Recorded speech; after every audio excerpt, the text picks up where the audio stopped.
On a quelques éléments pour dire qu'on est dans une société addictogène. Il y a 4 grands points qui sont retenus. Le premier, c'est une évolution des grandes institutions collectives qui font ce qu'on appelle le lien social et régulent un peu les modes d'usage. On pourrait dire l'entreprise, la famille, l'appartenance à un territoire géographique, l'appartenance à le monde du travail, qui ont été considérablement modifiés ces 20-30 dernières années.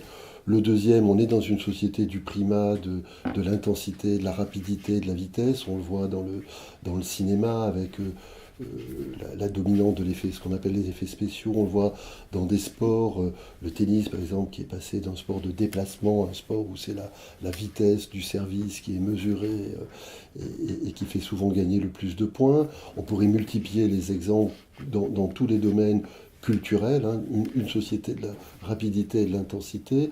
Le troisième, on est dans une société de la compétition. Aujourd'hui, il faut être performant, il faut être le meilleur, il faut être un peu en compétition permanente. Et donc, du coup, on a vu, par exemple, en épidémiologie, le cœur de l'addiction quitter des contre-cultures, il y en a toujours, hein, mais quitter les contre-cultures comme étant leur domaine majoritaire d'expression. Et l'addict aujourd'hui, c'est vous, moi, monsieur tout le monde, dans le monde du travail, pour être plus performant, pour tenir le choc, pour gagner un marché. Et donc on voit une diversification des produits, mais une diversification des publics.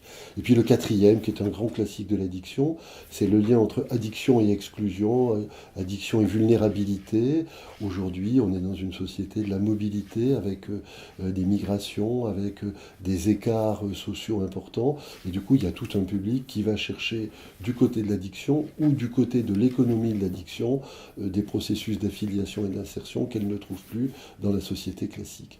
Ces 4 paramètres en même temps, pour la première fois depuis très longtemps dans l'histoire de l'humanité, vibrant en même temps avec une intensité forte, donne une pente plus addictogène qu'il y a 50, 60 ou un siècle au niveau du rapport aux objets et aux produits.